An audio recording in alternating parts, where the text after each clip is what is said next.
Bro, what the hell is going on? IMU just game over the Cobra, he nearly one-shot Sabo, and now Fujitora and Green Bull are fighting? Okay, to fully grasp what's going on, we need to read through the most insane chapter we've seen since Gear 5th, chapter 1085. But before doing so, I post these type of videos each Monday or random days on the week, so sub up and join the fam. That's it, now for the chapter. This chapter starts right after IMU just sat down on the throne that everyone vowed to never sit on, and Cobra would be in complete and utter awe. The narrator, I think, would say that no individual should have the power to control the world, and the Gorosei would say that IMU was about to address Cobra's points as Cobra would ask, who is IMU? Cobra would reveal that he has heard IMU's name before and that it was the name of one of the 20 that formed the world government, as IMU would refuse to answer whether Cobra's claim was correct or incorrect.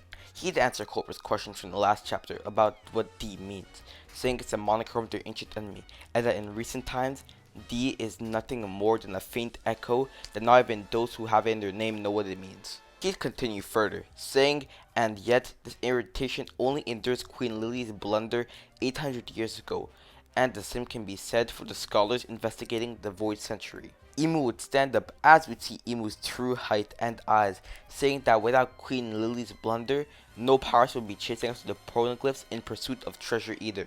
If it weren't for Queen Lily's incompetence, those vexing relics would have never been scattered all around the world, and the release of poneglyphs was the worst possible outcome for them. So one must wonder whether it was truly a mistake or was actually some part of a larger plan.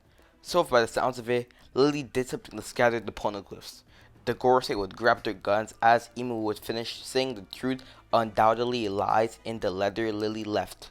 Cobra would realize there's no chance he's leaving this room alive, asking the Gorosei if there was a fib he could tell satisfying enough to let him go, as the Gorosei would say Cobra's fate was sealed as soon as he'd seen the great IMU.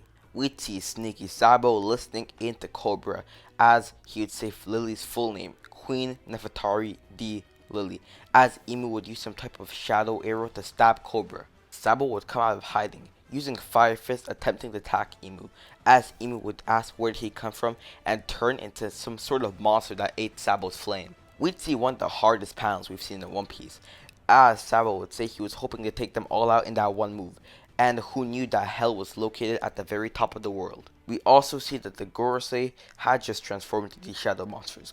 Cobra would ask Sabo if he was Luffy's brother, and would say even though from the revolutionary, he still saved him, as Sabo said their cause is more concerned with monsters like IMU, as they'd share a quick moment as they talk about how Luffy saved him for a quick instant. Then Sabo would pick up Cobra, running away from what looks like a horror movie, with Shadow, Gorosei, and IMU in the background. Cobra would ask Sabo to drop him, as Sabo would say no and Cobra would want to tell Sabo something. He says to leave him there because if he dies they'll be in trouble, and he needs to deliver a message to Luffy and Vivi, as he'd say they shared the moniker of D, as we'd see a funny flashback of a conversation with Luffy, Ace, and Sabo talking about the D in their names. IMU would attack Cobra and Sabo, and it would be insane as IMU nearly one-shot Sabo, as Cobra would defend Sabo saying that the poneglyphs, well, we don't know what he said because of IMU's roar. Bro's hiding information even from us. Anyways, IMU would send Cobra to heaven, and the Gorosei would see the goat, Wapple, peeking in. Sabo would hit the dash, and Wapple would be terrified and would start running for his life. Then the kings would realize the absence of Cobra and Wapple, as they start their meeting talking about the abandonment of the warlord. We'd see Vivi being held right by CP0, as it said they're not gonna let her free, as Vivi would check up on Shirahoshi, and they'd confirm she's safe. Jabra would confirm that the two that assaulted Charlos proclaimed their victory, saying they're part of Luffy's fleet and that Fujitora's action helped the Revolutionary Army free the slaves, and Green Bull and Fujitora ended up fighting. I can't lie, first Fujitora liking Luffy, then arguing with Akainu, and now helping the Revolutionary.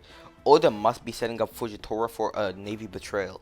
Anyways, then out of nowhere, Wapple would come, eating the walls, begging to be spared, as Vivi would recognize her chance and jump into his mouth, as she'd leave CP0's sight, and escape with Wapple, as he'd say he'll run to the end of the world if he has to, and Vivi would say it sounds good. That would end off an insane chapter, and would explain the death and framing Cobra's death on Sabo, and the disappearance of Vivi. This chapter was so insane that shit like Fujitora vs Green Bull was overshadowed because of IMU attacking. Like, this chapter was surreal. Anyways, thanks for watching. Sub up, comment your thoughts about this chapter, and I'll see you on Monday. Yob yob.